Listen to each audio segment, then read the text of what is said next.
At Bianchi Honda, we want to exceed your expectations for customer service. From our gorgeous showroom and accommodating staff to our extraordinary selection of Honda vehicles and industry-leading service department. Your vehicle should be the best choice for you, and you can find it here at Bianchi Honda. I'm Jason Perico, and I promise to always make it worth a visit.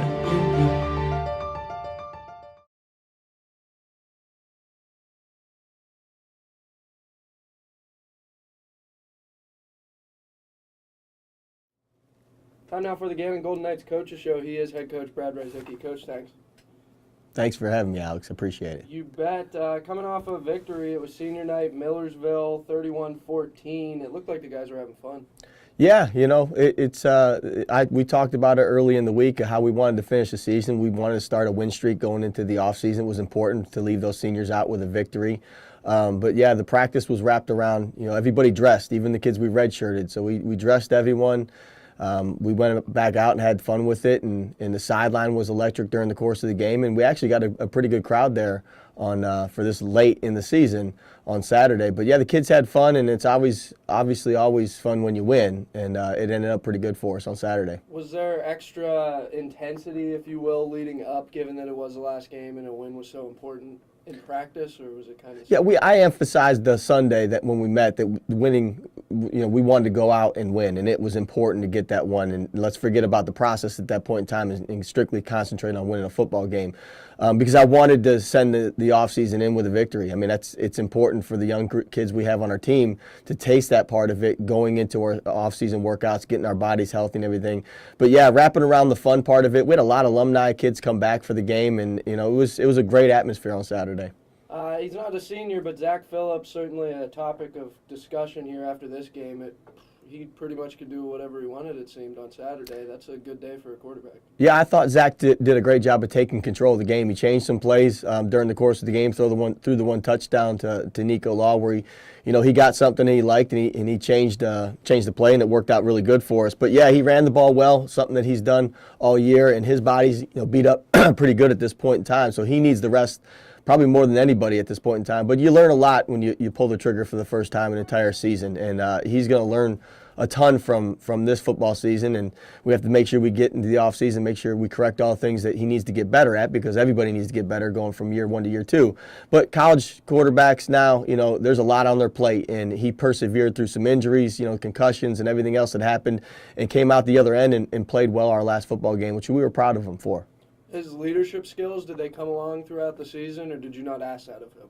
No, I think when the first time you're starting, you're asking a lot out of a kid to be able to do it. But I think what you saw was kids follow him just by his work ethic and what he was doing. So those intangibles, he's not vocally going to go out and say it, but how you prepare yourself, how you work, just how you go about your business during the course of the day and during practice, the kids will follow as long as you're doing the right thing. And the kids seem to follow him from that standpoint. So, he had a lot on his plate already. We weren't asking that of him at this point in time. So it's an important offseason for him this year.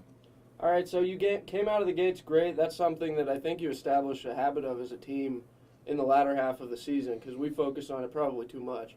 But it got to a point there where it seemed you were scoring every time off the bus. Yeah, well, we struggled in the first half at the beginning of the season, and we were always fighting our way back into ball games. And sometimes with young, inexperienced teams, you deal with that part of it. So we emphasized it in our meetings and in practice about coming off the bus and getting going. I thought when we went down and played Cal PA, we got off the bus and played really well.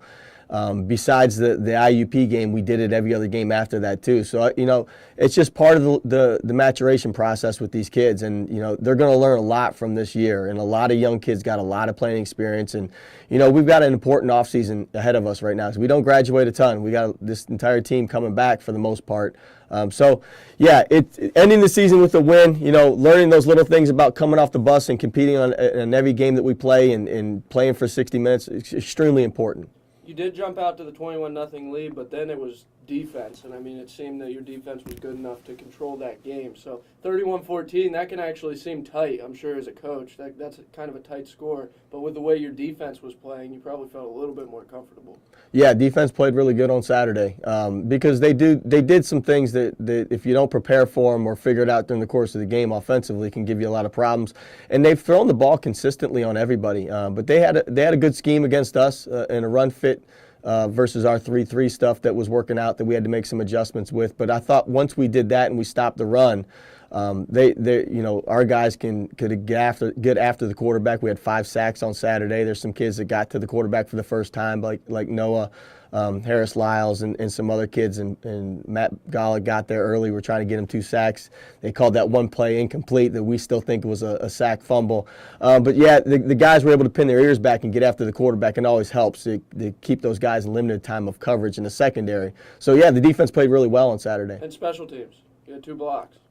Yeah, we saw something schematically. We went out there the first time, and we had a base punt return just to see how they were going to block it. And we knew that we probably could free up either Justin Brown or Tyler Johnson off the edge, depending on how they decided to protect it. And the first time Tyler got there and we blocked it and put the ball on the 1-yard line.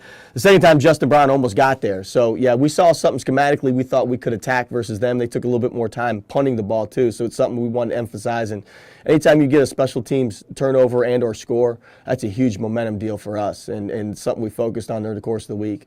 Quad Law, unfortunately, one of the seniors that you will be losing. Luckily, Nico Law, right in his tracks. Are they similar as players? They both are pretty good ball players, it seems. Somewhat. Nico grew up a lot during the course of the season. He didn't play last year because he redshirted, and it takes some time when you haven't put the cleats on in a while just to figure out the game speed. But the way the kid played the last 2 games and the way he practiced the last month, I was really proud of him. He's a really good athlete. It's going to be an important offseason for him too because he's got all the talent in the world, and I think he put it together for the last two weeks. So we expect some big things out of Nico here moving forward. But they're different. They're the same, but they're different. Nico's taller, and they can argue about who's more athletic from that standpoint. But yeah, we have big plans for Nico moving forward. I thought how he played the last 2 games. Besides the fumble on the punt return, which he's not meaning to do, we just got to do more ball security drills with him and show him how to protect it better. He's going to be a big part of our offense moving forward. Other guy I want to mention, Karch Holland. He's had some ups and downs this season, but it made the score 24-7 when he knocked that field goal through, 26-yarder in the third. That's a big field goal at that point in the game. Yeah, he went through his lull. I mean, all kickers do at some certain point in time. That it's the ball's oblong. It's sometimes it doesn't go through the uprights. And Karch is always putting the time and the effort in and practicing hard. I thought he turned the corner when I stuck him out there when he was struggling to knock down a 51-yard field goal and set the school record against IUP. And I looked at him at that point in time, Alex. I said, look, if that doesn't give you confidence that you can get this thing done, I don't know what else is going to. I mean, it's 51 yards, and there was a slight wind behind his back. So, yeah, the kid's been consistent for the most part of his entire career. He's a great kid. He works at his craft a lot. It's really important to him.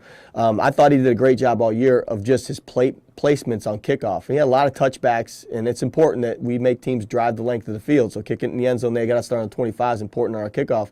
But even when the wind was blowing in his face, where he placed the ball on kickoffs really helped our kickoff team. So those are things I don't know that everybody sees. He does put the work in, and absolutely that was a huge field goal for us on Saturday because it put us up 3 scores. You mentioned a couple of them, and I know we did this last week, but your seniors, they are departing, 8 of them, I believe. So I didn't know if you wanted to talk again about just the year that they had, maybe how Saturday went for them. Yeah, I was, like I said before, I'm really proud of that class of getting through, and like I said, controlling all the things that people don't see, like the locker room and just the mentality of the football team and showing work ethic. I mean, there were some pretty important kids that are going to graduate. Mike Zanders went down as the all-time leading tackler. Those are shoes that we got to try to fill one way or another. Matt Golick's in the top 5 in sacks, and statistically, these kids have done some things, but their leadership skills, Tyler Johnson and all those guys, for the most part, have done a great job with this program and definitely have set it in the right direction. And they started this win streak. I told everyone else we're going to start this with the seniors, and that's 1, and we're going to move it into the 2017 season. Coach, it was a good season all around. You took us through some stuff here at the station. So, I mean, the season meant a lot to us. I think all in all it was a successful season. Would you agree? Sure, yeah.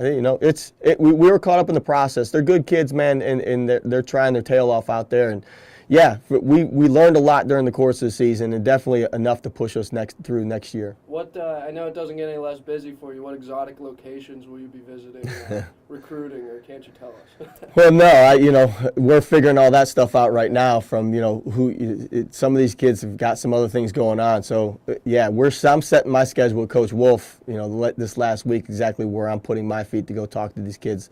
Within mostly a 500-mile radius of this campus. If we have to go farther than that, if there's a niche for a kid, we're going to go out farther. But no, it's normally within 500 miles of campus here. Good stuff. Brad Rzyczycki, head coach of the Gannon Golden Knights. That does it for this season, I guess, of Coach's Show. So thank you so much, Coach. Thanks, Alex. Appreciate it.